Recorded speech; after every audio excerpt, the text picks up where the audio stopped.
다 같이 성경을 들고 일어서시기 바랍니다. 봉독해드릴 하나님의 말씀은 요한계시록 22장 10절과 11절 말씀이 되겠습니다. 제가 봉독하겠습니다. 이것은 하나님의 말씀입니다. 또 내게 말하되 이 두루마리의 예언의 말씀을 임봉하지 말라. 때가 가까우니라. 불의를 행하는 자는 그대로 불의를 행하고 더러운 자는 그대로 더럽고 의로운 자는 그대로 의를 행하고 거룩한 자는 그대로 거룩하게 하라. 아멘. 네, 앉으시기 바랍니다. 오전 예배 시간에는 제가 종말론 용어 해설 설교 중에 어린 양의 혼인 잔치가 무엇인지에 대해서 제가 여러분들에게 말씀을 드렸습니다. 이제 종말론은 아무래도 이제 제가 역사적 전천년이니까 세대주의 전천년과 같은 부분도 있고 비슷한 부분도 있고 틀린 부분도 많습니다. 그래서 역사적 전천년과 세대주의에 대한 이 구분을 하지 못하면 역사적 전천년은 엄청난 손해를 보는 그러한 이제 사상이 됩니다. 왜냐하면 세대주의가 그런 처음에 태동될 때부터 그런 잘못되고 위험한 그러한 사상들을 많이 이제 나타냈기 때문에 역사적 전천년 입장에서는 그런 부분들을 정확하게 구별하지 못하면 상당한 이제 피해를 입을 수가 있다고 하는 게 제가 역사적 전천년 입장에서 제가 이제 말씀을 드리는 겁니다. 어린 양의 혼인 잔치도 세대주의자들은 예수님이 그러니까 지상에서 한 일에 7년을 전체적으로 세대주의는 대환란으로 보는데 전체가 아닙니다. 후반부에 해당되는 부분이 대환란이고, 그때 이제 대환란이 시작될 때 예수님이 재림한다. 근데 그 재림은 은밀한 재림이다. 은밀하다라고 하는 말은 뭐냐면 사람들이 보지 못해요. 그냥 공중에 영적으로 공중에 재림한다. 이것 자체부터가 성경에는 없는 얘기거든요. 그러니까 세대주의는 이러한 성경에도 없는 가설들을 세워놓고 하나의 어떤 사상을 딱 만들어 놓으면 하나로서 끝나는 게 아니라 그것과 연결되는 스토리가 다 잘못될 수밖에 없는 거예요. 그래서 이제 그들은 교회가 한 일에 대환란 전에 교회가 하늘로 휴거된다, 올라간다 공중에. 그것만 말하는 게 아니라 그 공중에서 뭐 하느냐.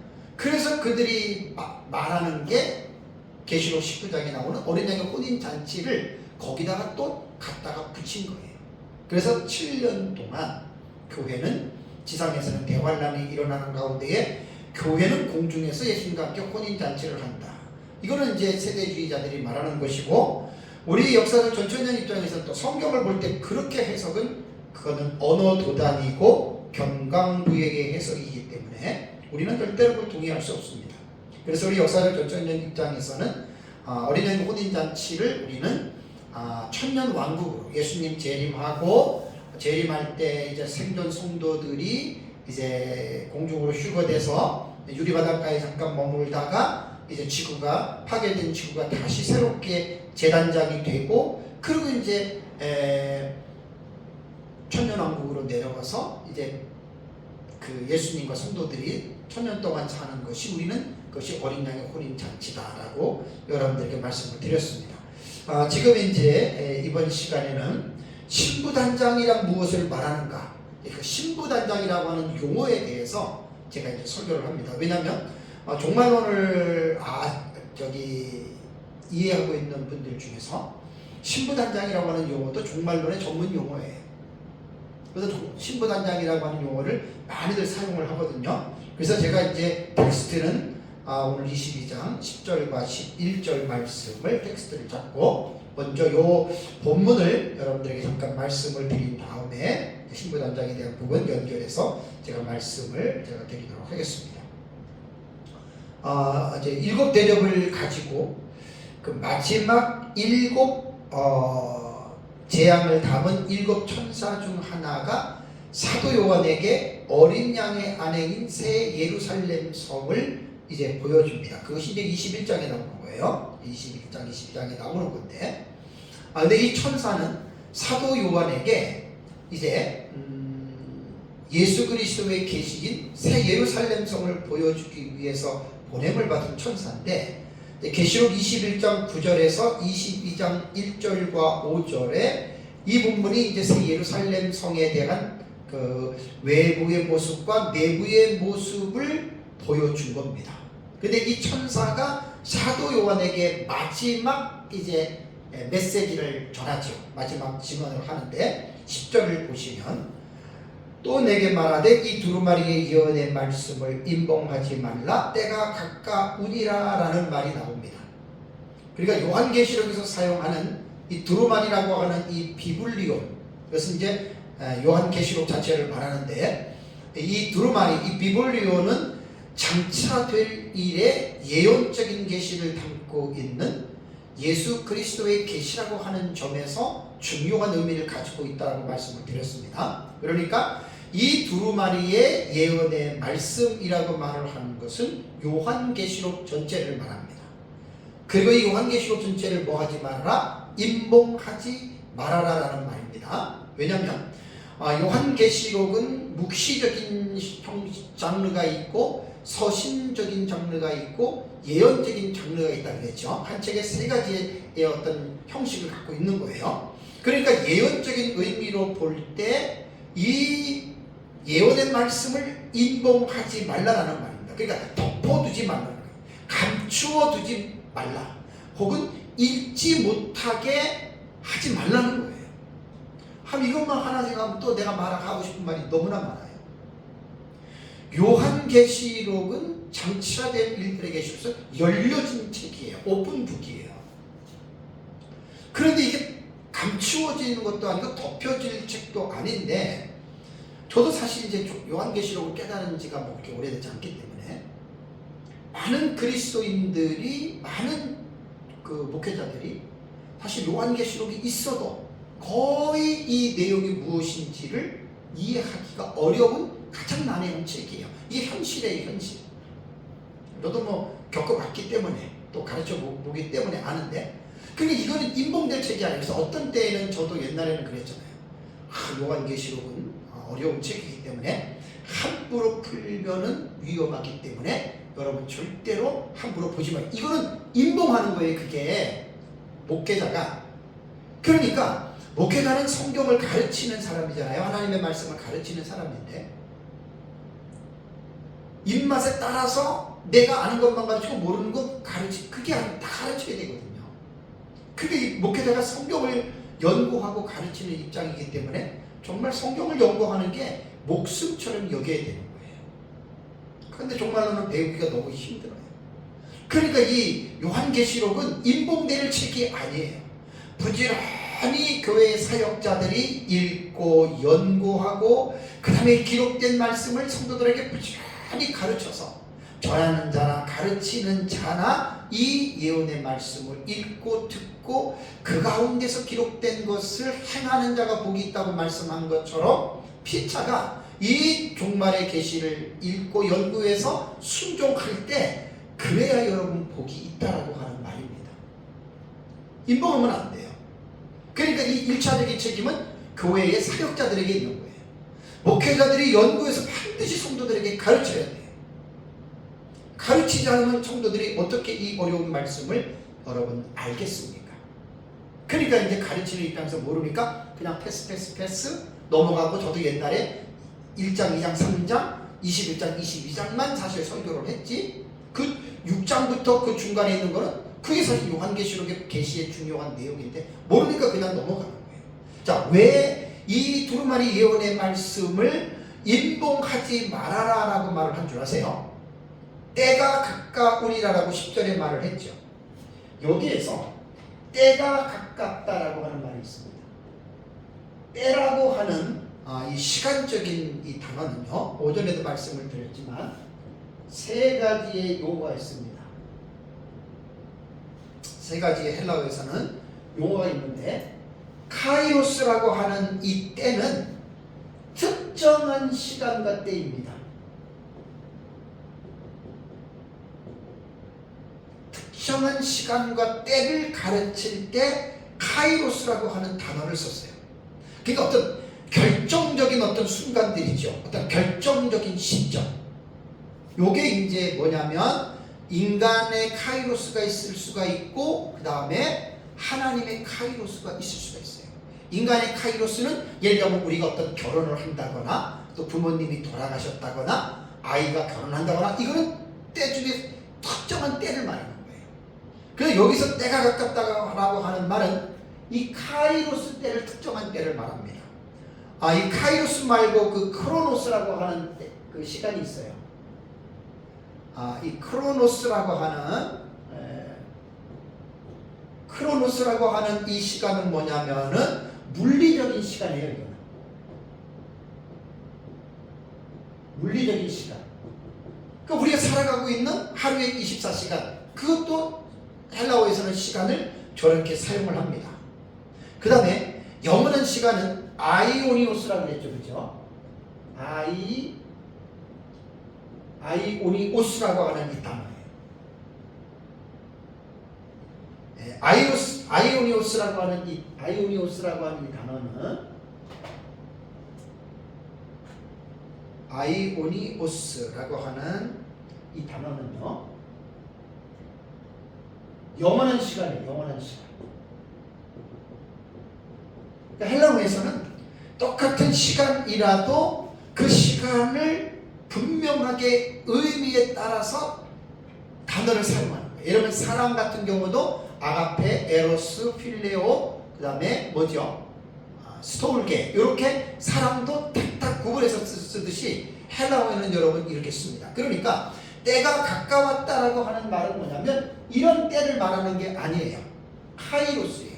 하나님의 때. 그렇다면 예수 그리스도의 재림은 크로노스의 시간적인 관점에서도 재림이라고 하는 마지막의 시간이 되기도 하지만 재림이라고 하는 이 사건은 특별한 하나님의 때에 이루어지는 사건이라는 거예요.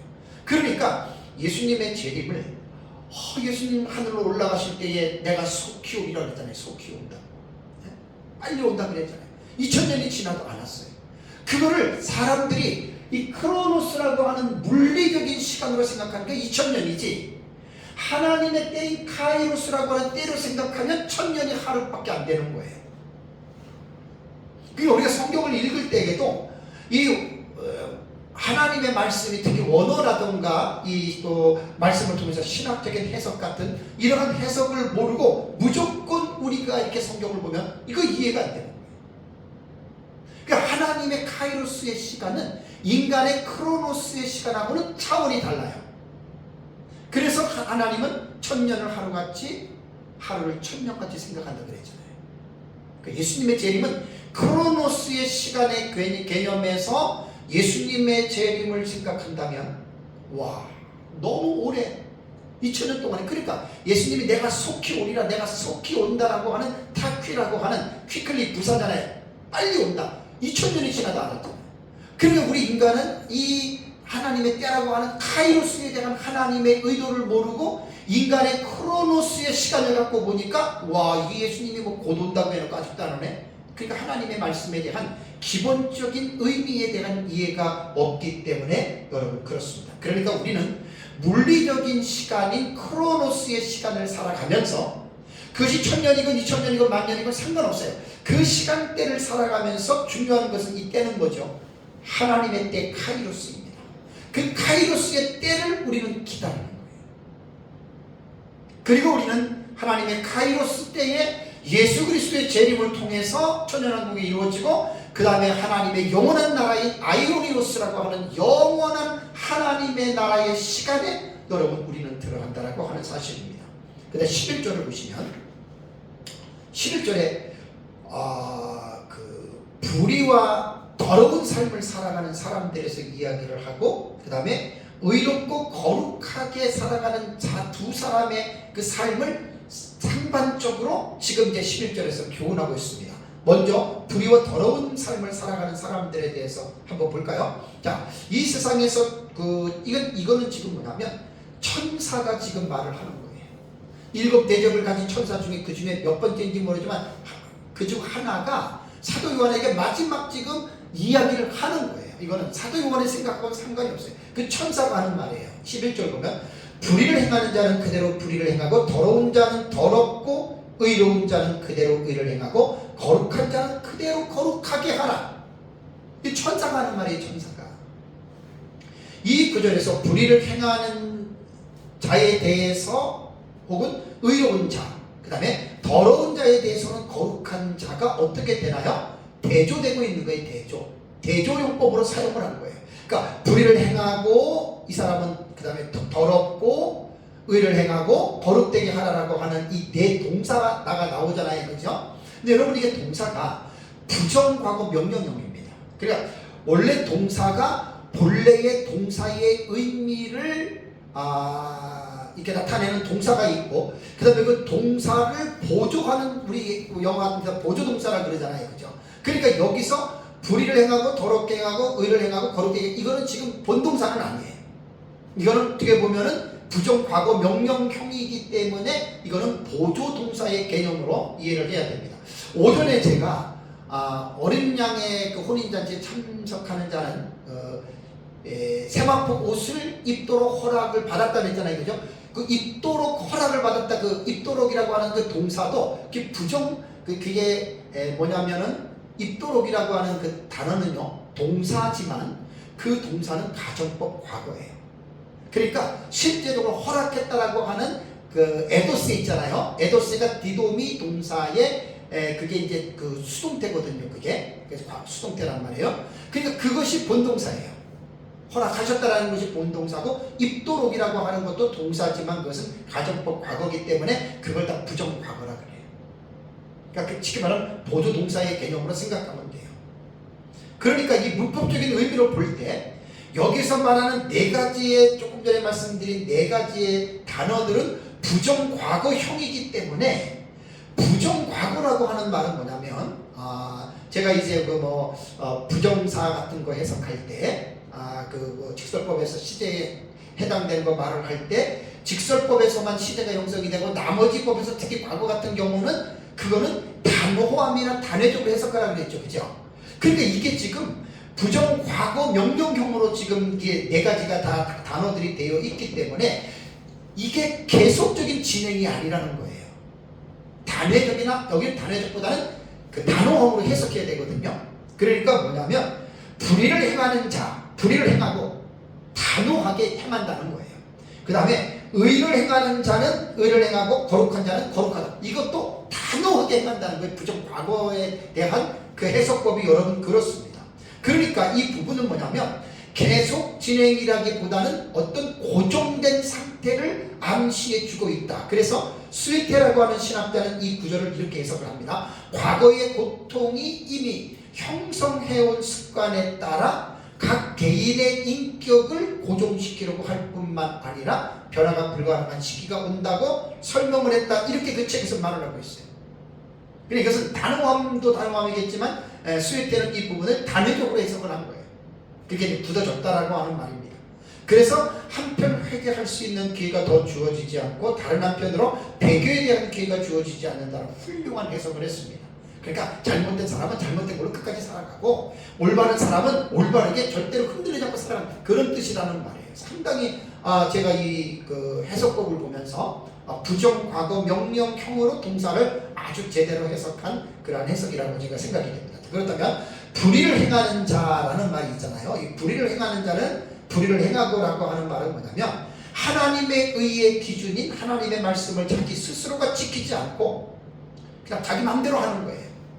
근데 이게 불의를 행하는 자,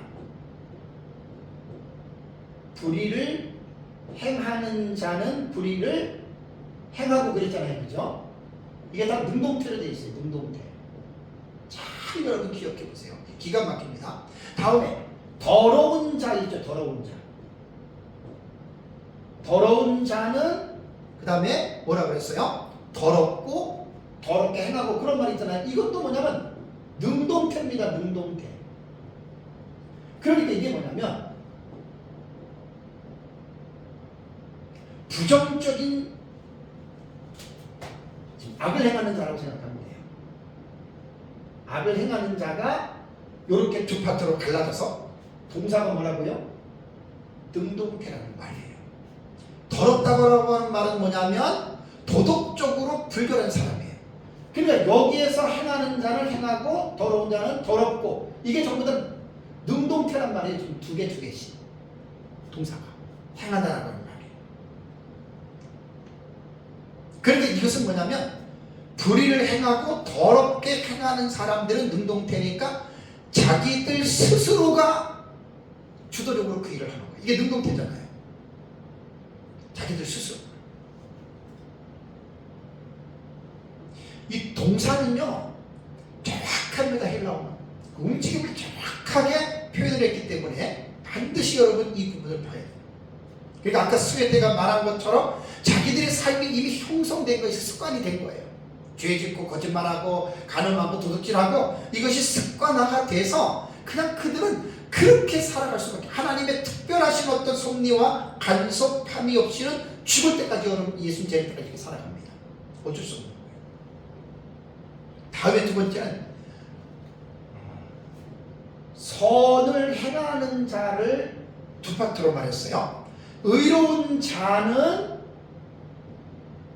의를 행하고 그랬죠. 그죠? 잘 보세요. 의로운 자를 의를 행하고, 의롭다라고 하는 말이 디카이오스라고 하는 말은 올바름입니다.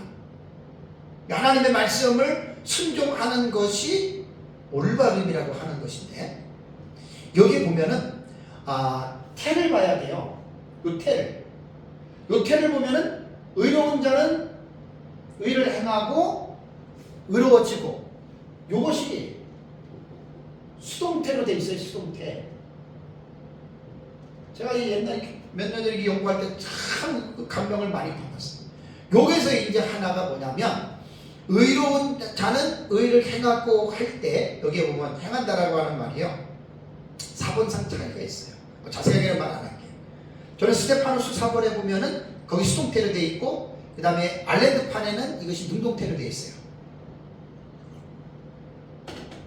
저는 능동태보다는 수동태가 낫다고 봐요. 제 책에 보면 자세하게 되어 있는데 이것들이 수동태로 보고, 그 다음에 거룩한 자는 거룩되게 하라 그랬죠. 그죠? 거룩한 자는 거룩되게 하라. 이것도 두 개 다 수동태입니다. 요거를 잘 보셔야 돼요. 거룩한 자는 거룩되게 하라. 그러면 여기서 결론적으로 여러분 말씀을 드린다면, 보세요. 악을 행하는 사람들은 그들의 행동하는 동사의 그 태를 보니까 다 능동태예요. 그러니까 자기들 스스로가 알아서 자기들이 자원해서 악을 행하는 거고, 의로운 자 의를 행하고 거룩한 자는 거룩한 사람들을 보니까 이 동사가 뭐로 돼 있어요? 태가 수동태로 돼 있어요. 여러분 놀랍지 않습니까? 수동태라는 말은 뭐예요? 행위의 주체가 내가 아니란 말이에요. 능동태는 행위의 주체가 나지만 수동태는 내가 아니란 말이에요. 타에 의해서 행동을 하는 거예요. 그럼 이거는 말하나마나 뻔하죠. 하나님의 성령에 의해서 그리스도인들은 하나님의 은혜로 거룩하게 되고 의를 행하는 삶을 산다.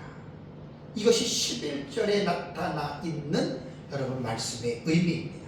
자, 이 말씀을 배경으로, 이 말씀을 기본으로 해서 정말 예수 믿고 구원받은 사람들은 의를 행하고 거룩하게 하는 삶이, 이것도 부정과거로 여러분 우리가 부정과거 명령으로 한다면 예수 믿고 사는 사람들은 이것이 습관화가 된 거예요. 우리는 예수 믿기 전에는 우리가 죄를 짓고 불의를 행하는 데에 습관화가 돼서 인격이 고정화가 돼서 죽을 때까지 그렇게 사는데, 어느 순간에 예수 그리스도를 만나고 나서 우리의 이 태가 바뀌어진 거예요. 행동의 그 근본이 바뀌어진 거예요.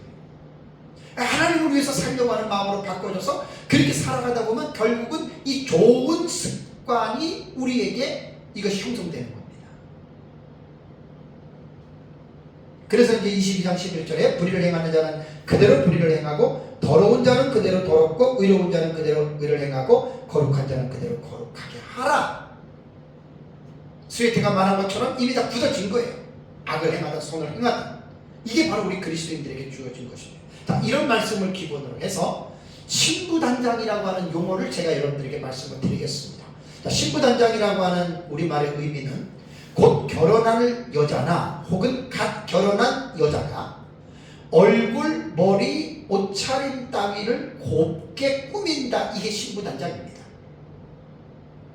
근데 이제 결혼하기 이전에 처녀로 보는 게 낫죠. 그래서 이 신부단장이라고 하는 말은 혼인을 전제로 나온 말로서 배우자와 정원을 약속하고 혼인할 때까지 신부가 뭔가 마음을 정결하게 가꾸는 것을 여러분 신부단장이라고 이야기를 하는 거예요. 그런데 이 신부단장이라고 하는 용어가 성경의 신부단장 용어는 안 나와요. 그런데 이 의미상으로의 신부단장, 예를 들자면 삼위일체라고 하는 단어는 성경에는 안 나오지만 성경이 하나님에 대해서 말을 할 때는 삼위일체 하나님을 말하거든요. 이런 개념으로 신부단장을 여러분 생각해 봐야 됩니다. 어떤 사람들은 신부단장 용어가 단어가 성경 어디 나오나? 성경은 안 나와요. 그러나 성경에서 말하는 모든 의미가 신부단장의 의미를 가지고 있어요. 그래서 이 신부단장이라는 용어를 기독교에서 종말론의 전문 용어로 이것을 여러분 사용하는 겁니다. 그러니까 이제 기독교에서는 이 신부단장의 의미를 예수님의 재림을 앞두고 신부가 되는 교회가 영혼과 몸을 거룩하게 꾸미면서 단장하면서 살아가는 것이다 라고 하는 이런 말씀으로 우리가 신부단장을 교회는 이해를 해야 됩니다. 그런데 이 신부단장이라고 하는 용어는 정상적인 교회에서만 사용하는 것이 아니라 이단과 사이비 종말론자들도 이 신부단장의 용어를 엄청나게 즐겨 사용합니다. 그렇다면 여기서 하는 문제가 이루어질 수 있는 게 사이비 종말론자들과 이단들이 사용하는 용어라고 해서 여러분 우리가 신부단장이라는 용어를 사용하면 안 됩니까? 우리가 신부단장이라고 하는 용어를 조심해야 합니까? 그건 아니죠. 왜 사이비 이단들을 갖다가 먼저 우리가 생각을 합니까? 성경이 그걸 말하고 있는데 예수님 재림하시기 전에 성도들은 거룩한 삶을 살아가라. 이게 신부단장인데 그 무슨 사이비 이단들이 사용했다고 해서 우리가 그 용어를 기피할 필요는 없잖아요. 자, 그러면 성경적인 배경, 오전에도 제가 말씀을 드렸지만 예수님이 신랑이고 우리 성도들은 신부입니다. 그게 이제 계시록 19장에 어린 양의 혼인잔치에서 말할 때 그의 신부가 라고 하는 말씀을 오전에 제가 말씀을 드렸는데 예수님이 신랑이고 우리는 신부고 혼인잔치는 예수님 재림과 더불어 그분과 함께 우리가 천년왕국에 들어가는 거. 뭐 무천년은 천국으로 들어가는 거. 상관없습니다. 천년왕국이든 천국이든. 그 상관이 없는 거예요. 결혼하면 신혼여행을 가느냐 아니면 본집으로 들어가느냐 그 차이로 생각하면 전혀 문제가 되질 않아요. 그 문제거리를 만들면 안 돼요. 어린 양 혼인잔치 무천년처럼 천국이든 전천년에서 우리 천년왕국이든 그거는 충분히 두 가지의 해석이 상반되지만 일리가 있는 거고 세대주의에서 말하는 7년 공중 혼인잔치는 그 성경적으로 동의할 수가 없는 내용입니다.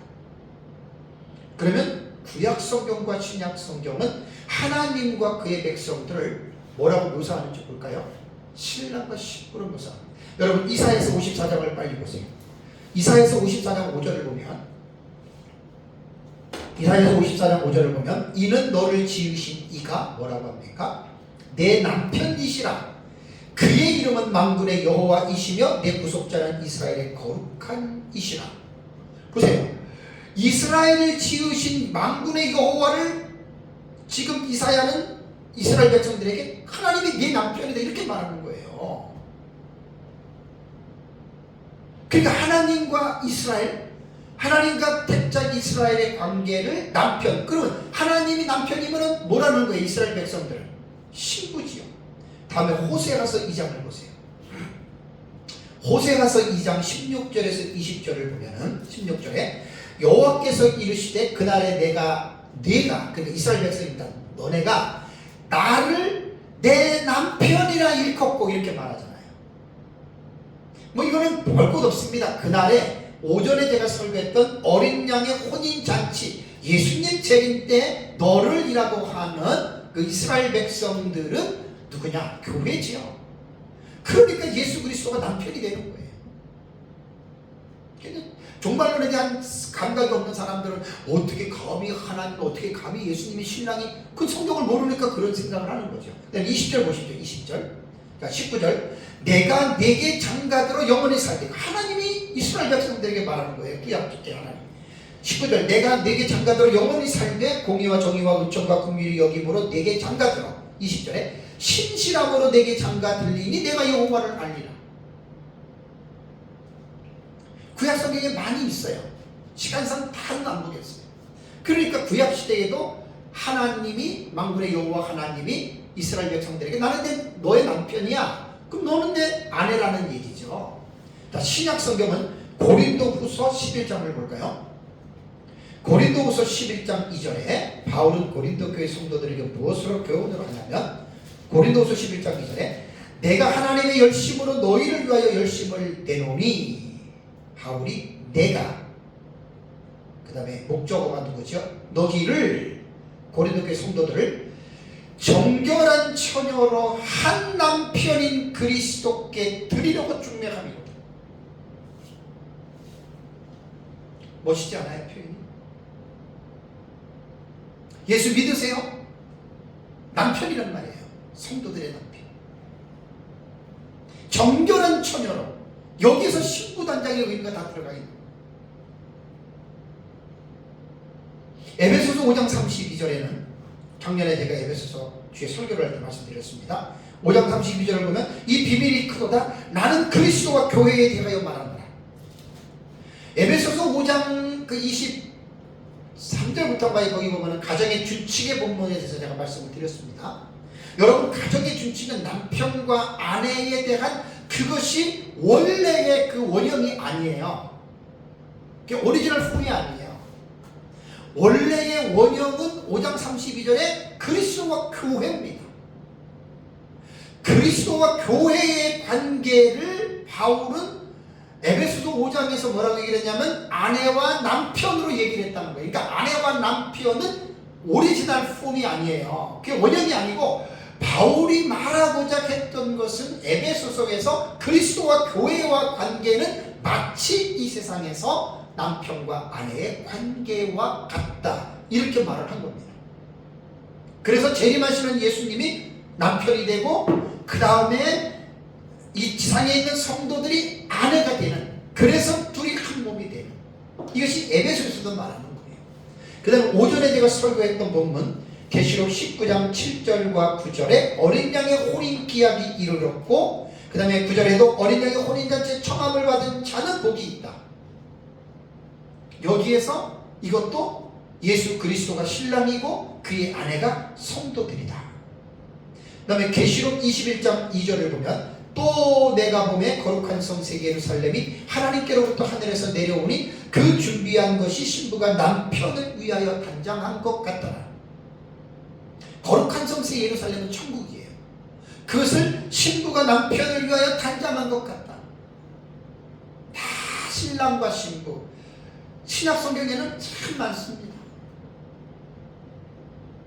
특히 마태복음 25장에 열처녀 비유 있죠? 그 신기로운 5처녀가 신랑을 만나가지고 들어가잖아요? 그게 다 그거 말하는 거예요. 신약 시대에 예수님 재림을 두고 성도들을 말하는 것입니다. 이렇게 신약 성경은 구약 성경과 마찬가지로 예수 그리스도를 신랑으로 성도들을 신부로 묘사하고 있고요. 신랑과 신부의 혼인은 신랑 되시는 예수 그리스도의 재림으로 이 혼인은 성취가 되는 거예요. 그래서 이제 예수님께서 재림하실 때 지상의 교회가 그리스도의 신부가 되어 예수님과 혼인잔치에 들어간다는 사실을 오전 예배에 계시록 19장 7절과 9절에 여러분들에게 말씀을 드렸습니다. 여러분 신약시대의 하이라이트는 뭘까요? 신약시대 신약 성경에 여러 가지의 계시들이 기록이 되어져 있는데 신약 성경의 가장 중요한 하이라이트는 예수님의 재림입니다. 예수님의 다시 오심입니다. 그 재림에 대한 이 교훈은 도대체 누가 어디에서 누가 이 재림에 대한 교훈을 말했을까? 신약 성경의 재림에 대한 이 계시가 지난번에 제가 설교할 때 말했는데 얼핏 기억해요. 200개가 300곳이 나와요. 여러분 되게 많이 나옵니다. 구약과 신약을 따지면 초림보다 재림이 훨씬 더 많아요. 성경에 수백 곳에 나와요. 구약에도 신약에도. 그러니까 예수님의 초림보다도 재림은 인류 역사의 마지막 하이라이트가 여러분 재림입니다. 그러면 몇 군데만 말씀드리면 요한복음 14장 1절과 3절에 예수님이 너희는 마음에 근심하지 말라 하나님을 믿으니 또 나를 믿으라라고 말하면서 내 아버지 집에 거할 곳이 많도다. 그렇지 않으면 너희에게 일렀으리라. 내가 너희를 위하여 거처를 예비하러 가노니 가서 너희를 위하여 거처를 예비하면 내가 다시 와서, 이 말이에요. 예수는 하늘 올라가셔서 하나님 아버지의 그 보좌 옆에 서 있는데, 앉아 있는데 거기서 예수님이 다시 온다는 거예요. 왜? 너희를 데리러 가기 위해서. 이 재림이잖아요. 누가복음 17장 30절에도 예수님은 인자가 나타나는 날에도 이러하리라. 재림에 대한 부분을 말하는 거거든요. 누가복음 21장 36절에도 예수님은 인자 앞에 서도록 항상 기도하며 깨어 있으라. 재림이거든요, 이게. 마태복음 24장 44절에도 이러므로 너희도 준비하고 있으라. 생각하지 않는 때에 인자가 오리라. 재림에 대한 이 메시지는요, 교훈은 예수님 자신이 얼마나 많이 강조한지 모릅니다. 구약성경에도 예수님 초림하지도 않으셨는데 재림에 대한 메시지와 신약성경의 사도들이 얼마나 예수님의 재림을 강조했는지, 이것이 한 300구절 이상이 구약과 신약성경에 나온다는 말입니다. 그만큼 예수님의 재림이 중차대한 사건이라는 거예요. 예수님의 재림에 대해서는 예수님이 십자가에 죽으시고 부활하신 후에 하늘로 승천하실 때 사도행전 1장 10절과 11절에 예수님이 하늘로 올라가실 때 옆에 있는 흰옷 입은 두 사람, 천사로 보면 됩니다. 그 사람들이 뭐라고 이야기를 해요? 갈릴리 사람들아 어찌하여 너희가 서서 하늘을 쳐다보느냐? 너희 가운데 하늘로 올리우신 이 예수는 하늘로 가심을 본 그대로 어떻게 오시리라. 그대로 온단 말이에요. 그러니까 신약시대에 신약성경의 가장 중요한 하이라이트는 다른 게 아닙니다. 예수 그리스도의 재림입니다. 구약의 약 4,000년 동안의 구약시대의 성도들은 아담 이후부터 그들이 기대하고 고대했던 것이 뭐냐면 여인의 후손이 이 세상에 오실 것을 기다렸던 거예요. 그러니까 구약의 역사의 가장 중요한 하나님의 자녀들에게 핵심 사안이 뭐냐면 여인의 후손인 메시아를 기다리는 거예요. 그래서 갈라디아서 4장 4절에 때가 참에 하나님이 여자에게서 그 아들을 낳게 하시고, 그게 창세기 3장 15절에 여인의 후손의 계시가 예수 그리스도의 초림으로 성취가 된 거예요. 구약 4,000년. 애굽, 아수르, 바벨론, 메데바사, 헬라, 로마의 그 여섯 짐승 제국이 수천 년 동안의 이 세상을 그들이 이끌어갔지만 하나님의 역사는 그런 일반 역사가 아니라 하나님의 구속사에 관심이 있고 구속사에 하나님은 초점이 있었습니다. 그것이 바로 여인의 후손입니다. 그것이 바로 죄인을 구원하시기 위해서 오시는 메시아를 하나님이 보내시겠다. 이게 구약 성경의 핵심이에요.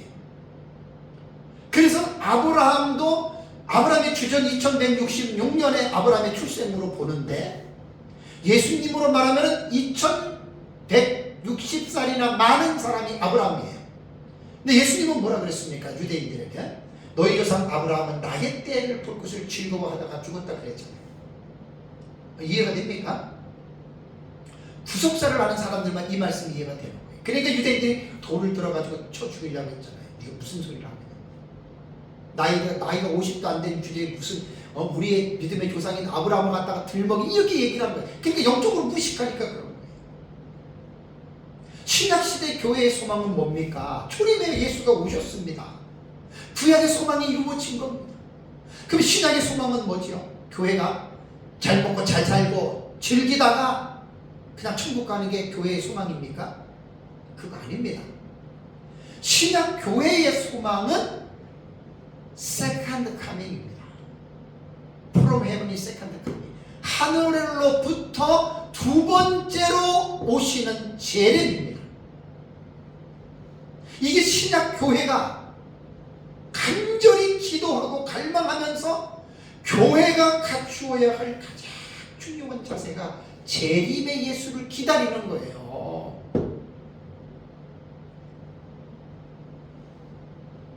어느 교회든지 간에 어느 나라 성도든지 간에 신약 교회는 재림이라고 하는 이 분명한 약속을 소망하면서 학수고대하면서 이 재림에 대한 이 이정표를 정확하게 설정해놨고 살아가는 게 신약시대의 교회의 성도들의 자세라는 거예요. 안타까운 것은 신약의 교회가, 지금 교회들이, 목회자들이 예수님의 재림에 대한 부분을 얼마만큼 성도들에게 가르치고 있는가.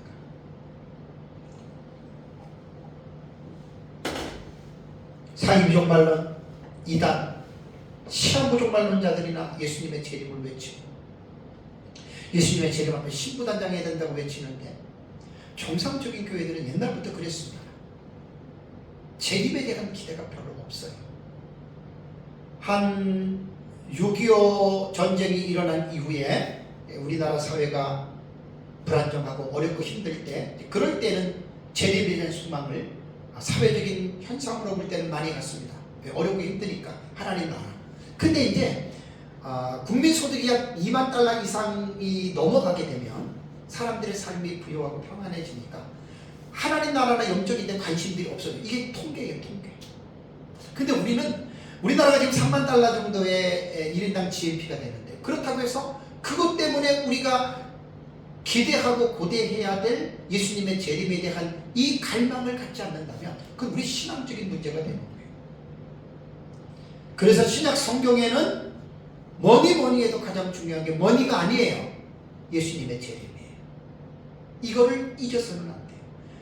요한계시록에는 예수님의 재림에 대한 계시가 7번 기록이 되어져 있습니다. 자, 계시록 1장 7절을 보면 볼지어다 그가 구름을 타고 오시리라 나오고, 계시록 2장 25절에도 다만 너희에게 있는 것을 내가 올 때까지 굳게 잡으라. 두아디라교에게 한 말이에요. 내가 올 때까지 재림이죠. 계시록 16장 15절에도 6번째 대접을 쏟을 때입니다. 보라 내가 도둑같이 오리니 누구든지 깨어 자기 옷을 지켜 벌거벗고 다니지 아니하며 자기의 부끄러움을 보이지 아니하는 자는 복이 있도다. 다음에 계시록 19장 11절과 21절에는 아마겟돈 심판이죠. 예수님 재림입니다. 다음에 계시록 22장 7절에 보라 내가 속히 오리니 그랬습니다. 예수님이 하신 말씀입니다. 그 다음에 계시록 22장 12절, 오늘 읽은 11절 다음에 보라 내가 속히 오리니 또 말이 나오죠. 그 다음에 계시록 22장 20절에 이것들을 증언하신 이가 이르시되 예수님이 내가 진실로 속히 오리라. 재림에 대해서 직접적인 언급이 계시록에서만 7번 나오고, 그래서 성경에서 강조하고 있는 교훈 가운데 신약 성경에 가장 중요한 게 뭐냐면 예수님의 재림입니다.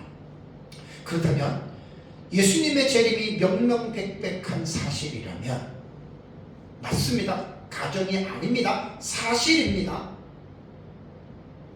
이 사실 앞에서 그리스도의 신부가 되는 교회는 어떠한 자세를 가지고 살아야 하는가? 그래서 신부단장이라는 용어가 나온 거예요. 너무 좋은 말이잖아요. 신부단장.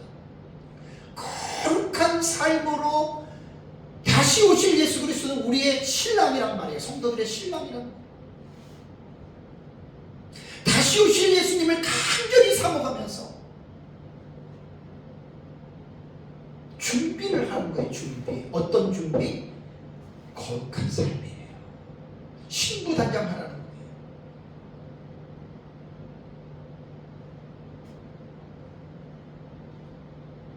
예수님이 지금 재림한다면 우리는 살아있는 이 모습으로 예수님을 얼굴과 얼굴을 마주 봅니다. 예수님이 지금 재림하시면 우리가 살아왔던 삶의 그 환경 그대로 우리는 예수님을 만납니다. 제가 늘 말씀드리잖아요.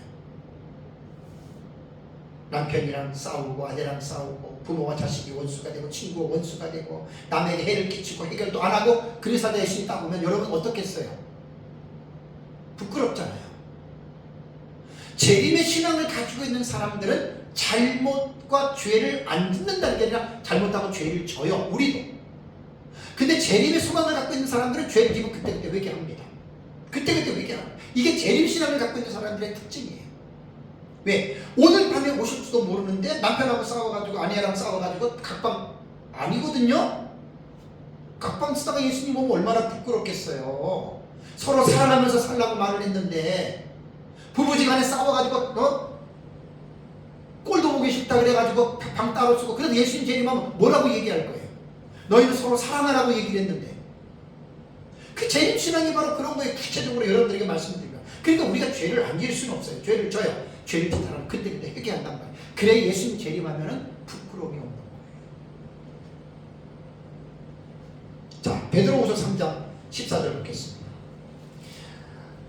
제가 종말론을 연구를 하면서 신약 성경에 6군데죠. 7군데 딱 제가 고정해놨어요. 왜냐하면 이게 너무 중요한 거거든요.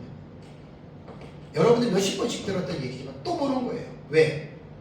계시 말씀을 다시 상기해야 돼요. 베드로서 3장 14절에 그러므로 사랑하는 자들아 너희가 이것을 바라보나니, 이게 뭐냐면 이것을 바라본다는 말이 뭐냐면 예수님의 재림을 바라본다는 거예요. 이게 신약 교회 성도들이에요. 어느 시대든 상관없어요. 신약 시대는 과거든지 현재든지 미래든지, 과거는 지나간 시간이고 현재는 지금이고 앞으로 미래의 시대는 무엇을 바라보나니 뭐라고 했습니까? 주 앞에서 점도 없고 흠도 없이 평강 가운데 나타나기를 힘쓰라. 이렇게 살아가라는 거예요. 신약 교회의 성도들은 어느 시대든지 간에 예수님의 재림을 바라보기 때문에 주 앞에서, 이 코랑되오잖아요. 하나님의 면전, 하나님의 얼굴 앞에서 점도 없고 흠도 없이 평강 가운데 나타나기를 힘쓰라. 우리 교회는 2024년에 우리가 주님 앞에서 부끄러움이 없는 삶을 살아가자, 이렇게 교회 표어를 정했습니다. 평생의 표어죠, 이것도. 다음에 베드로가 이제 성도들이 이렇게 말했고, 사도 바울의 교훈을 볼까요? 데살로니가전서 5장 23절. 데살로니가전서 5장 23절이요. 평강의 하나님이 친히 너희를 온전히 거룩하게 하시고 또 너희의 온 영과 혼과 몸이 뭐라고 했습니까? 인간 전체입니다. 우리 주 예수 그리스도께서 강림하실 때에, 다시 오실 때에 흠없게 보존되기를 원하노라. 신약 시대 모든 교회, 모든 성도들은 우리 주 예수 그리스도께서 강림하실 때를 간절히 사모하면서 살아야 돼요. 예수 믿어가지고 복 받아가지고 돈 벌어가지고 먹고 싶은 거 먹고 구경하고 뭐 놀러 다니고 좋은 차 사고, 이게 우리 그리스도인들의 소망이 아니라는 말이에요. 그렇게 예수를 믿는다면 그 사람은 거짓된 교회를 다니고 있는 거예요. 거짓된 교회. 참 불쌍한 사람입니다. 그 기복주의라고 하는 거예요. 자기 잘 먹고 잘 살고 편안하고 자식들 잘 되고 출세하기 위해서 교회를 다닌다는 것은 기독교가 무엇인지를 전혀 모르는 사람이에요. 그 미신적인 종교인이 될 수밖에 없어요. 교회를 제대로 다니는 사람들은 예수님의 재림에 초점을 맞추고 주님 재림하실 때에 흠없게 보존되기를 원하는 거룩한 삶을 살아가는, 이 사람이 리얼 크리스찬이고 이 사람이 신약시대 진정한 교회 성도입니다. 다음에 사도 요한의 교훈을 볼까요? 요한 1서 2장 28절입니다. 우리 교회는 이 본문을 가지고 표어로 삼았는데, 요한 1서 2장 28절에 자녀들아 이제 그의 안에 거하라. 이는 주께서 나타나신 바 되면 그가 강림하실 때에, 예수님 재림하실 때에 우리로 뭐 하라고요? 담대함을 얻어 그 앞에서 부끄럽지 않게 하려 함이라. 조금 전에 말한 거예요. 남편하고 각방 쓰고 아내랑 각방 쓰고 남들이랑 원한 짓고 원수 되고 남의 돈 껴먹고 갚지도 않고 그리고 떳떳하게 살다가 예수님 재림하면 얼마나 부끄럽겠냐고요. 그렇게 살지 말라는 거잖아요, 사도 요한은. 이렇게 부끄럽지 않게 살아가라. 이것이 신약교회의 전 시대의 전 교회, 전 성도가 어느 시대든지 간에 예수님의 재림을 학수고대하고 예수님의 재림을 간절히 사모하면서 그 예수님 재림이 하시는 그 앞에서 부끄럽지 않게 살아가기 위해서 거룩한 삶을 살아가라고 하는 것이, 이게 이 교훈입니다. 사도 바울이 교훈하고 있는, 다시 제가 반복을 하면, 정리를 하면, 사도 베드로가 교훈하고 있는 주 앞에서 점도 없고 흠도 없이 평강 가운데 나타나기를 힘쓰라라는 말씀과 사도 바울이 교훈하고 있는 우리 주 예수 그리스도께서 강림하실 때에 흠없게 보존되기를 원하노라라는 말씀과 사도 요한이 교훈하고 있는 그가 강림하실 때에 우리로 담대함을 얻어 그 앞에서 부끄럽지 않게 하려 함이라라고 하는 이 말씀은 꼭 기억하셔야 돼요. 제가 수요일날 말씀드렸어요. 지난주 도덕과 윤리적인 삶을 강조하는 게 아닙니다. 그것만 말하는 것이 아닙니다. 많은 사람들이 지금 이 세 가지의 말씀을 가지고 도덕과 윤리적인 이 깨끗한 삶을 강조하거든요. 틀린 것은 아니지만 다는 아닙니다. 왜냐하면 자유주의자들이 자유주의 사상에서 경건주의가 나왔어요. 경건주의자들은 진리보다는 교리보다는 삶을 강조해요. 진리가 우선입니까? 삶이 우선입니까? 뭐가 중요합니까? 많은 사람들이 삶이 중요하다고 이야기를 할걸요. 기독교는 삶의 종교라고. 그거 틀린 말입니다. 삶이 중요하지만 그 삶을 삶으로 드러내게 하는 기준이 없으면 그거는 도덕과 윤리주의와 똑같아요. 자유주의자들이 삶을 얼마나 강조하는 줄 아세요? 근데 그들은 교리가 우리랑 달라요. 개혁교회가 교리가 틀려요.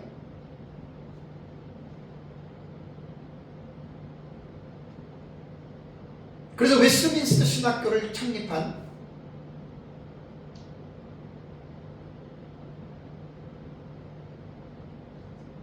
뭐요?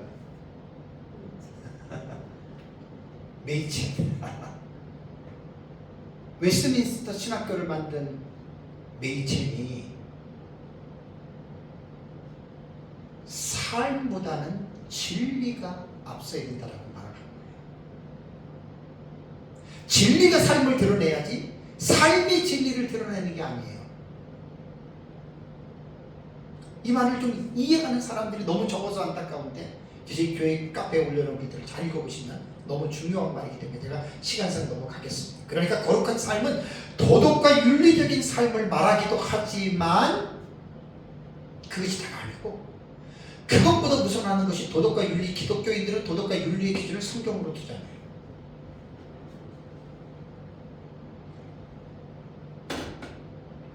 세상의 도덕과 윤리는 문화와 관습과 규범에 따라서 기준이 다릅니다. 도덕과 윤리. 시대마다 다릅니다. 민족마다 다릅니다. 그냥 하나님의 말씀은 그렇지 않습니다. 모든 시대, 모든 민족, 모든 사람들에게 동일합니다. 하나님의 말씀은. 그래서 기독교인들의 도덕과 윤리의 기준은 말씀이 됩니다. 하나님의 말씀. 예를 들어서 10계명에서 1계명, 4계명 생각해 보십시오. 이 세상의 사람들이 볼 때에는 나 외에 다른 신을 섬기지 말고 우상을 만들어서 절하지 말고 하나님의 이름을 망령되이 이끌지 말고 안식일을 거룩하게 지키라. 이거를 세상 사람들이 도덕과 윤리적으로 이거 이해가 됩니까? 이해 못합니다. 그건 당신들의 영역에 있는 거니까 너 교회 다니는 너희들의 거지 우리랑은 상관없다고 얘기를 하잖아요. 근데 여러분 10계명은 그 10계명의 법은 모든 사람들에게 유효한 법입니다. 이걸 도덕법이라고 말을 합니다. 10계명. 또 10계명 얘기를 하면 제가 너무 곁으로 꺼지면 시간이 길었어. 딱 여기서 자를게요. 더 이상 얘기를 안 할게요. 10계명 너무 중요한데. 그러니까 이 거룩한 삶이라고 하는 말은 점도 없고 흠도 없이라고 하는 말은 도덕과 윤리적인 부분만 말하는 게 아니라 하나님의 말씀이에요. 하나님 외에 다른 그 신을 섬기는 거, 여러분 그건 점 있는 거예요. 흠 있는 거예요. 그건 정말 부끄러운 거예요. 그래서 요한계시록을 보면은 이제 예수님의 재림을 앞두고, 왜냐하면 요한계시록 자체가 예수님 재림 직전에 나타나는 종말적 사건이거든요. 이거는 역사적 전천년이 미래주의에 해석하는 사람들이 보는 법이기 때문에 이게 제일 정확한 해석법이에요. 뭐 과거주의나 역사주의나 이상주의로 보는 것은 별 의미가 없고 도움이 안 돼요. 그렇지만 미래주의로 보는 이것이 예수님의 재림을 앞두고 너무나 정확하게 됩니다. 그래서 요한계시록에 보면은 도덕과 윤리를 그 부분을 말고 그건 뭐 당연한 거고요. 계시록 20장 4절을 보니까 짐승과 그의 우상에게 경배하지 아니하고 그들의 이마 손에 표를 받지 아니한 자들, 목배임을 당한 영혼들이 나오잖아요. 이 순교자들이에요. 왜? 이들이 도덕과 윤리적으로 악행을 행해서 이들이 죽은 것이 아니라 우상을 섬기지 아니했기 때문에 이들은 죽은 거예요. 이들이 점도 없고 흠도 없이 평강 가운데 나타난 사람들이고 이들이 부끄럽지 않는 삶을 살았던 자들이라는 말이에요. 이게 첫째 부활자들이라는 말이에요. 첫째 부활자. 헤아나스타시스 헤프로테. 첫째 부활자들. 얼마나 점도 없고 흠도 없이 우상을 섬기지도 않고 우상에게 절하지도 아니하다가 결국 죽임을 당한 사람들. 이게 점도 없고 흠도 없이 부끄럽지 않는 삶을 살았던 자들. 우리가 어떻게 보면 교회가 뭐 도덕과 윤리를 가지고 뭐 도둑질하지 마십시오, 가늠하지 마십시오, 거짓말하지 마십시오, 탐내지 마십시오. 여러분, 이거는 그리스도인들은 이거 부끄러운 줄 알아야 돼요. 왜? 초등학교 수준이거든요.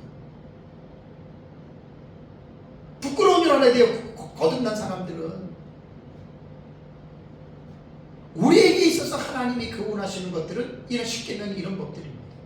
하나님의 다른 신을 두지 않는 거, 그리고 우상 앞에 절하지 않는 거예요. 그래서 이 환계시록을 보면은 지난주 저번 제 설교는 사실 정주행을 하는 게 낫습니다. 정주행이 뭔지 아시죠? 연속극을 차례대로 보는 거예요. 제 설교는 정주행을 하시는 게 좋아요. 연결이 다 되게 돼요. 중간에 들으면 잘 몰라요. 다 연결되는 거예요. 마지막 때에 대환란 일어나잖아요. 무천년, 전천년 다 대환란 얘기를 합니다. 세대주의랑은 달라요. 기간은 달라요. 그 대환란이 일어날 때 그 환란의 가장 중요한 핵심이 뭐예요? 바다에서 올라온 짐승인 저 그리스도를 메시아로 섬기라고 하는 이것이 이슈예요. 종교적이고 신앙적인 문제예요. 생명책에 기록되지 않는 사람들은 전부 다 저 그리스도를 메시아로 고백하고 짐승의 표 666을 받습니다. 그러나 구원받은 사람들은 그 표를 받지 않아요. 왜? 1계명에 2계명에 하나님의 다른 신을 두지 않고 그 신에게 절하지 말라라고 하는 그 계명 앞에 그들은 죽기까지 순종하면서 살았던 자들이라는 말입니다. 그래서 예수님의 재림 때가 가까이 오면 이 세상은 영적인 흑암의 상태가 됩니다. 좀 끔찍합니다. 그래서 사탄의 삼총사 적그리스도, 거짓 선지자, 음녀, 지난주에 제가 설교했던 내용들이거든요. 이들에 의해서 이 세상은 말로 형용할 수 없는 너무나 끔찍한 상황이 돌아와요. 성경을 모르는 사람은 이것 상상도 못해요. 계시록 18장 2절 보세요. 계시록 18장 2절을 보면은 힘찬 음성으로 외쳐 이르되 무너졌도다 큰 성 바벨론이요. 이 큰 성 바벨론 무너져서 세상이 부심판을 받는 거예요. 그 왜 무너지느냐? 이유가 뭐냐? 그 뒤에 나오잖아요. 귀신의 초소와 각종 더러운 영이 모이는 곳과 각종 더럽고 가증한 새들이 모이는 곳이 되옵니다. 왜 세상에 하나님의 불심판을 받는 줄 아세요? 이 세상 자체가 귀신의 초소가 됐고 각종 더러운 영이 모이고 각종 더럽고 가증한 새들이 모이는 곳이었다라고 하는 말이 뭐냐면 예수님 재림 직전의 이 세상은 적그리스도를 하나님으로 섬기는 메시아로 섬기는 완전히 그러한 사회로 전환이 됐기 때문에 예수 그리스도께서 세상에 오셔서 이 세상을 심판하시는 거예요. 무조건 심판하는 것이 아니라 인류 종말의 사회는 도덕과 윤리적으로 극도의 타락한 사회로 변화가 반드시 됩니다. 지금도 뭐 퀴어 신학이라든가 뭡니까 동성애 같은 것들 무슨 용어들 있잖아요. 그 6가지 정도 있어요. 제가 그때 강의할 때도 여러분 설교할 때도 말씀을 드렸는데 LGBT 그 다음에 N 뭐뭐 있어요. 또 3개가 7개. 그것보다 더해진다니까요 앞으로. 그러니까 예수님의 재림은 어떻게 보면 신약교회가 간절히 요구해요. 왜냐하면 이 세상은 점점 더 악해집니다. 그리고 믿는 사람들을 말도 못하게 핍박합니다. 그러니까 교회가 뭘 바라봐야 되느냐? 우리는 예수 그리스도의 재림밖에 없는 거예요. 그래서 예수님이 세상에 재림하실 때 노아의 때와 롯의 때와 같이 이 세상이 그렇게 타락할 것이다. 그래서 예수님은 누가복음 21장 34절 36절에 너희는 스스로 조심하라. 그렇지 않으면 방탕함과 술 취함 조심하는 삶을 살아요. 스스로 중간태예요. 제기태예요.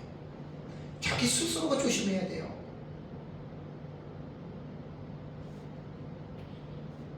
그리고 인자 앞에 서도록 항상 기도하며 깨어 있으라라는 말을 했습니다. 사랑하는 성도 여러분, 하루가 지날수록 예수님의 재림은 점점점 가까워오고 있어요. 말세지만을 살아가는 성도들은 예수님의 재림에 대한 소망을 굳게 잡고 신부단장의 삶을 살아야 합니다. 만일 지금 예수님께서 이 세상에 오신다면 여러분 어떻겠어요? 정말 기쁨으로 예수님 맞이할 수 있나요? 그래서 요한일서 2장 28절에 자녀들아 이제 그의 안에 거하라. 이는 주께서 나타나신 바 되면 그의 강림하실 때에 우리로 담대함을 얻어 그 앞에 부끄럽지 않게 하려 함이라 라고 이렇게 우리에게 교훈을 했습니다.